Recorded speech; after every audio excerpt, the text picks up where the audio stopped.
Good morning dear students, आप सभी का इतिहास की कक्षा में स्वागत है। हम रिवीजन कर रहे हैं आज इस वीडियो में सेकंड चैप्टर के जो महत्वपूर्ण प्रश्न एग्जामिनेशन में आप लोगों को आते हैं उसके बारे में हम बात करेंगे। तो उम्मीद है कि आप लोगों को इसका बहुत ज़्यादा फ़ायदा होगा और फाइनल एग्ज़ाम में आप लोगों के लिए बहुत फ़ायदेमंद रहेगी ये वीडियो, तो उसको ध्यान से सुनना है आपने। सबसे पहले जो कटा हुआ पोर्शन है इस पाठ का, उसमें महाजनपद हम नहीं पढ़ेंगे। मगध, बिंबिसार, अजातशत्रु, वो सारे टॉपिक्स हम इस चैप्टर में नहीं पढ़ेंगे क्योंकि ये बोर्ड के द्वारा काट दिए गए हैं। तो हम जो स्टार्ट करेंगे उसमें सबसे पहला टॉपिक हमारा रहेगा, उसके बारे में हम बात करेंगे नंदवंश। तो महाजनपद वाला पोर्शन हमारा एग्जामिनेशन में नहीं आएगा, इसे बोर्ड द्वारा काट दिया गया है। तो हम बात करते हैं, सबसे पहला जो टॉपिक है हमारा इसमें वो है नंदवंश। कई बार एग्जामिनेशन में 2 नंबर का प्रश्न पूछ लिया जाता है कि नंदवंश से क्या अभिप्राय है, या नंदवंश की स्थापना किसने की थी, या महापद्मनंद कौन था। तो नंदवंश की स्थापना 364 ईस्वी पूर्व में महापद्मनंद ने मगध में की थी। वह एक शक्तिशाली शासक था, उसने एक शक्तिशाली सेना की स्थापना भी की थी जिसके कारण उसे उग्रसेन भी कहा जाता है। नंदवंश का अंतिम शासक घनानंद था। कई बार बहुत बार ये प्रश्न भी पूछ लिया जाता है कि नंदवंश का अंतिम शासक कौन था, धनानंद। ठीक है, साथ में ही महापद्मनंद कौन था, तो महापद्मनंद नंदवंश का संस्थापक था या शक्तिशाली शासक था। आप लोगों ने इसको कर लेना। बाकी हमने पहले जो चैप्टर पढ़ा उसमें डिटेल में सब कुछ है। अगला जो प्रश्न एग्जामिनेशन में आता है, मौर्य वंश के मुख्य स्रोत 3 नंबर में कई बार पूछ लिया जाता है। तो सबसे महत्वपूर्ण स्रोत है मैगस्थनीज की इंडिका। मैगस्थनीज जो कि चंद्रगुप्त मौर्य के दरबार में राजदूत था, उसने एक महत्वपूर्ण ग्रंथ लिखा जिसका नाम था इंडिका। कौटिल्य का अर्थशास्त्र, विशाखादत्त का मुद्रा राक्षस, जैन और बौद्ध ग्रंथ जिसमें बौद्धों के बहुत सारे ग्रंथ, दीप वंश या महावंश, और उसके अलावा जैनों के भी बहुत सारे ग्रंथ थे। अभिलेख जिसमें शिलालेख, स्तंभलेख, ये जो अशोक के शासनकाल में अलग अलग स्थानों पर जो है वो स्थापित करवाए गए थे, वो सारे मौर्य वंश के महत्वपूर्ण स्रोत है। तो आप लोगों ने इसको अटेम्प्ट करना है। मैगस्थनीज की इंडिका, कौटिल्य का अर्थशास्त्र, विशाखादत्त का मुद्रा राक्षस, जैन धर्म और बौद्ध धर्म के ग्रंथ, और अभिलेख जिसमें स्तंभलेख, शिलालेख इत्यादि आते हैं। अगला प्रश्न है, मौर्य साम्राज्य की स्थापना या चंद्रगुप्त मौर्य। ये एग्जामिनेशन में आता है कि मौर्य साम्राज्य का संस्थापक कौन था। तो मौर्य साम्राज्य की स्थापना चंद्रगुप्त मौर्य ने की थी 321 ईस्वी पूर्व में, जिसमें कौटिल्य ने बहुत महत्वपूर्ण भूमिका निभाई थी। तो कौटिल्य की सहायता से चंद्रगुप्त मौर्य ने मौर्य साम्राज्य की स्थापना की थी। उसने नंदवंश के अंतिम शासक धनानंद को पराजित कर मौर्य साम्राज्य की स्थापना की। हालांकि अगर हम डिटेल में बात करें तो बहुत सारे डिटेल में हमने नोट्स पहले आप लोगों को, मैंने जब ये हम पढ़ रहे थे एक्चुअल में चैप्टर, उसमें हमने कर लिया है, जिसमें हमने बात की थी कि मगध पर आक्रमण किया, उससे पहले पंजाब पर आक्रमण किया था उसने। वो सारा हमने बड़ी डिटेल में इस चैप्टर में पढ़ा है। लेकिन जो प्रश्न यहाँ से आता है कि मौर्य साम्राज्य का संस्थापक कौन था, चंद्रगुप्त मौर्य। मौर्य साम्राज्य की स्थापना कब हुई, 321 ईस्वी पूर्व में। और किस शासक को हराकर चंद्रगुप्त मौर्य ने सिंहासन प्राप्त किया था, तो नंदवंश के अंतिम शासक धनानंद को उसने पराजित किया और मौर्य साम्राज्य की स्थापना की। बहुत ही महत्वपूर्ण प्रश्न है, 1 नंबर में, 2 नंबर में पूछा जाता है एग्जामिनेशन में, तो आप लोगों ने इसको जरूर करना है। हालांकि इससे रिलेटेड एक और प्रश्न बनता है जिसको हम आगे करेंगे, लेकिन 1 नंबर में या 2 नंबर में यह प्रश्न बहुत ज़रूरी है और एग्जामिनेशन में आता है। ऑब्जेक्टिव टाइप में भी पूछा जाता है, कई बार 2 नंबर में भी पूछ लिया जाता है कि मौर्य साम्राज्य का संस्थापक कौन था, या मौर्य साम्राज्य की स्थापना कब और किसने की थी। डिटेल में हमने ये पढ़ा हुआ है पहले चैप्टर में। बहुत सारे नोट्स भी इससे रिलेटेड आप लोगों को मैंने उन वीडियो में, पिछली वीडियो आप ज़रूर देखें जो हमने भेजी हुई है। लेकिन रिवीजन में हम जो ज़रूरी प्रश्न है उसके ऊपर डिस्कशन कर रहे हैं ताकि एग्जामिनेशन में आप लोगों को ज़्यादा से ज़्यादा फ़ायदा हो। तो मौर्य साम्राज्य की स्थापना किसने की, आपको पता लग जाना चाहिए और याद हो जाना चाहिए साथ साथ में ही। अगला प्रश्न चंद्रगुप्त मौर्य से रिलेटेड है, कई बार एग्जामिनेशन में पूछा जाता है। 305 ईस्वी पूर्व में सेल्यूकस और चंद्रगुप्त मौर्य के बीच में हुए युद्ध का वर्णन।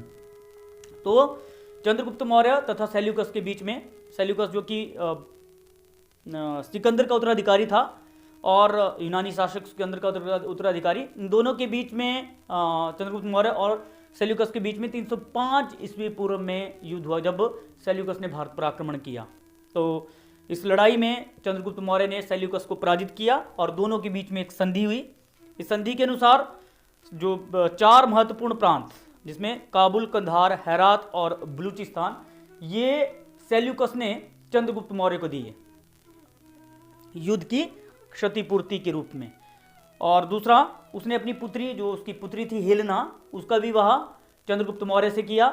साथ में ही उसने अपना एक राजदूत मैगस्थनीज, जिसका नाम था, यूनानी यात्री था, भारत में आया और मैगस्थनीज को चंद्रगुप्त मौर्य के दरबार में राजदूत के रूप में उसने भेजा। बाद में चंद्रगुप्त मौर्य ने मैगस्थनीज ने इंडिका नामक एक प्रसिद्ध ग्रंथ की रचना भी की थी। इसके अलावा 500 हाथी चंद्रगुप्त मौर्य ने दान में दिए थे सेल्यूकस को। तो ये एक महत्वपूर्ण विजय थी चंद्रगुप्त मौर्य की। साथ में ही ये संधि, जिसके कारण मौर्य साम्राज्य का जो विस्तार था वो उत्तर पश्चिम की ओर हुआ, क्योंकि हेरात, काबुल, कंधार और बलूचिस्तान का क्षेत्र पर जो है चंद्रगुप्त मौर्य का अधिकार हो गया। काबुल, कंधार, हेरात और बलूचिस्तान, ये 4 महत्वपूर्ण प्रांत प्राप्त हुए चंद्रगुप्त मौर्य को। और उसकी जो पुत्री थी, सेल्यूकस की पुत्री हेलेना, उसके साथ विवाह किया। साथ में ही चंद्रगुप्त मौर्य के दरबार में सेल्यूकस ने एक राजदूत भेजा, जिसका नाम था मैगस्थनीज। मैगस्थनीज ने 302 ईस्वी पूर्व से 298 ईस्वी पूर्व तक वो रहा चंद्रगुप्त मौर्य के दरबार में। पाटलिपुत्र में अधिकतर समय उसने व्यतीत किया। उसके बारे में अगला प्रश्न पढ़ेंगे, बहुत महत्वपूर्ण प्रश्न है अगला, जो एग्जामिनेशन में आता है। 2 टाइप से ये प्रश्न एग्जामिनेशन में आता है, मैगस्थनीज कौन था या इंडिका से क्या अभिप्राय है। तो कैसे भी आए आप लोगों ने लिखना है मैगस्थनीज कौन था, इसके ऊपर प्रश्न आता है तो आपने लिखना है कि मैगस्थनीज यूनानी शासक सेल्यूकस का चंद्रगुप्त मौर्य के दरबार में राजदूत था। वो एक यूनानी यात्री था जो भारत आया था सेल्यूकस के राजदूत के रूप में। वह 302 ईस्वी पूर्व से 298 ईस्वी पूर्व तक भारत में रहा। पाटलिपुत्र में इसने अपना मैक्सिमम समय व्यतीत किया, जो कि राजधानी थी मौर्य साम्राज्य की।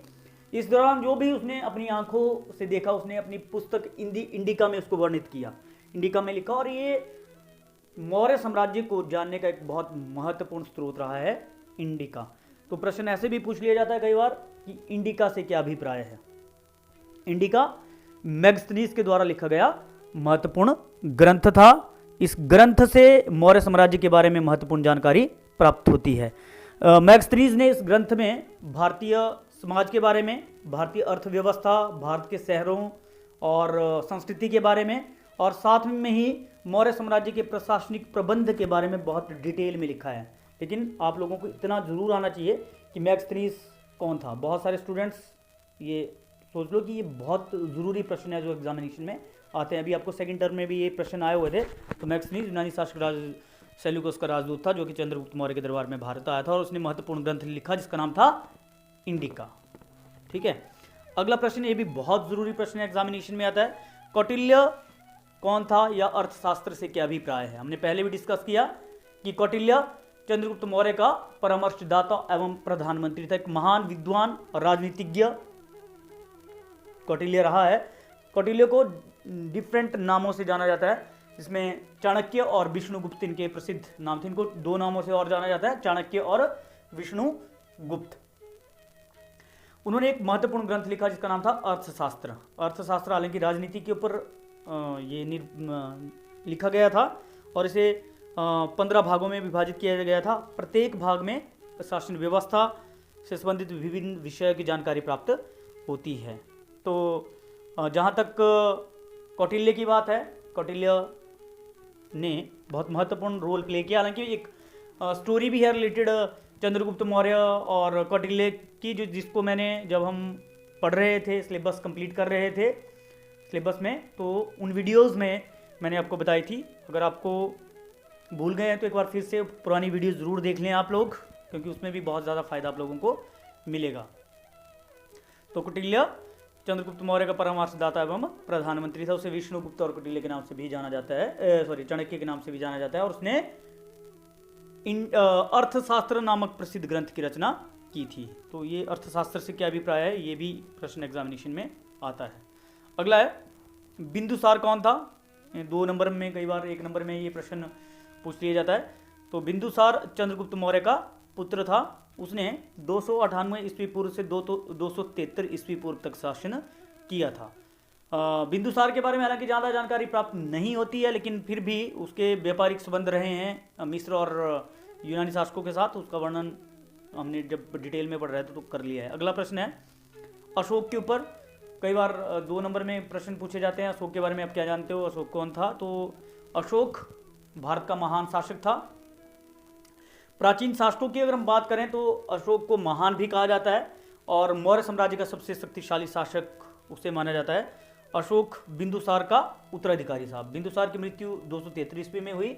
उस समय अशोक उज्जैन का गवर्नर था। उज्जैन के बाद उसने तक्षशिला में भी कुछ समय तक काम किया और ऐसा माना जाता है उसने अपने बहुत सारे जो उसके भाई थे उनके साथ लड़ाई उसने लड़ी और जीती, जिसमें सुसिम उसका जो बड़ा भाई था उसे पराजित करके उसने सिंहासन प्राप्त किया था। हालांकि ये डिटेल में हमने पहले पढ़ लिया है। आप लोगों ने अगर देखना हो तो जरूर वीडियो उनको भी देख लें।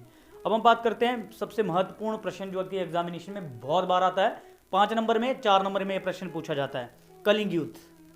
कलिंग युद्ध और कलिंग युद्ध का अशोक के जीवन पर प्रभाव। सबसे पहले हम बात करते हैं कलिंग युद्ध, जो कि मौर्य शासनकाल की महत्वपूर्ण घटना रही है। 261 ईस्वी पूर्व में अशोक ने कलिंग पर आक्रमण किया था। तो ये प्रश्न एग्जामिनेशन में आता है कि कलिंग पर कब अशोक ने आक्रमण किया। ऑब्जेक्टिव टाइम में आपने कर लेना है। इस युद्ध में अशोक की विजय हुई और अशोक एक शक्तिशाली शासक के रूप में उभर कर सामने आया। लेकिन इस युद्ध के बाद उसने युद्ध का त्याग कर दिया, क्योंकि जब उसने चारों तरफ लाशें ही लाशें देखी, खून ही खून देखा, तो उससे उसका हृदय परिवर्तन हुआ और उसने हमेशा के लिए युद्ध का त्याग करने का निर्णय लिया, जिसके कारण कलिंग का युद्ध अशोक के जीवन का अंतिम युद्ध साबित हुआ और इस युद्ध के बाद उसने हमेशा के लिए युद्ध छोड़ दिए। तो कलिंग युद्ध के अशोक के जीवन पर क्या प्रभाव पड़ा या क्या परिणाम निकले, ये प्रश्न एग्जामिनेशन में आता है। 5 नंबर में प्रश्न पूछा जाता है। सबसे पहला जो प्रभाव पड़ा, युद्ध के स्थान पर धर्म की नीति अपनाना। अशोक ने युद्ध के स्थान पर धर्म की नीति अपनाई। उसने युद्ध का त्याग हमेशा के लिए कर दिया। जब उसने देखा कि चारों तरफ लाशें लाशें हैं तो उसने जो है वो युद्ध का त्याग किया और बौद्ध धर्म को उसने अपनाया। अशोक के व्यक्तिगत जीवन पर प्रभाव पड़ा। उसने हमेशा के लिए युद्ध का त्याग करने के अलावा उसने शिकार करना छोड़ दिया, ऐशो आराम का जीवन जीना छोड़ दिया और मांस खाना छोड़ दिया। दूसरा, बौद्ध धर्म का प्रचार। बौद्ध धर्म उसने अपना लिया, जैसा कि मैंने पहले बताया था, और बौद्ध धर्म के प्रचार में उसने महत्वपूर्ण भूमिका निभाई। शिलालेखों, स्तंभ लेखों और अभिलेखों का उसने निर्माण डिफरेंट जगह करवाया। बहुत सारे धर्म महामात्रों की उसने नियुक्ति की, उनको उसने बौद्ध धर्म के प्रचार के लिए भेजा। स्तूपों और विहारों का निर्माण करवाया। धम्म की स्थापना, अशोक ने एक नए धम्म की स्थापना की, जिसकी मुख्य जो सिद्धांत थे, बड़ों का आदर करना, छोटों से प्रेम करना, कभी झूठ ना बोलना, हमेशा सच बोलना। लोगों का कल्याण, अशोक ने अपने जीवन को लोगों के लिए न्यौछावर कर दिया। उसने लोगों के भलाई के लिए, लोगों के कल्याण के लिए महत्वपूर्ण कार्य किए। सराएं बनवाई, गरीबों की सहायता करवाई की, कुएं खुदवाएं और सड़कों का निर्माण करवाया। तो बहुत सारे काम अशोक ने अपने जीवन में लोगों की भलाई के लिए किए। तो अशोक के जीवन पर बहुत महत्वपूर्ण प्रभाव कलिंग युद्ध के पड़े। एक तो उसने युद्ध का त्याग कर दिया, व्यक्तिगत जीवन पर प्रभाव पड़ा। उसने शिकार करना, आसान शौकत का जीवन जीना बंद जो है वो नहीं करने का निर्णय लिया। साथ में बौद्ध धर्म का प्रचार किया उसने। बौद्ध धर्म के प्रचार में महत्वपूर्ण योगदान उसका रहा। धर्म की स्थापना उसने की, नया धर्म था। ये धर्म जो था बौद्ध धर्म से अलग था। इसके सिद्धांत मैंने बात की, सच बोलना, झूठ नहीं बोलना। लोगों का कल्याण एक महत्वपूर्ण और कार्य जो कि अशोक के द्वारा किया गया था। तो ये प्रश्न एग्जामिनेशन में आपको 4 नंबर में या 5 नंबर में पूछा जाता है। आपने इसको ढंग से कर लेना है और उम्मीद करता हूँ कि ये वीडियो आपको पसंद आई होगी, क्योंकि इससे आपको फ़ायदा तो ज़रूर होगा। अगर थोड़ा सा आप पिछली वीडियो भी देखेंगे तो आपको ये जो जितने भी टॉपिक मैंने करवाए ये तैयार हो जाएंगे आपके, और एग्जामिनेशन में ये प्रश्न आते ही आते हैं मैक्सिमम। तीनों सीरीज में देखें तो सब आपको आएंगे। तो उम्मीद है कि आप लोगों को पसंद आया होगा। अगर कोई आपकी क्वेरी है तो आप ज़रूर लिखें कमेंट बॉक्स में। Thank you and have a nice day.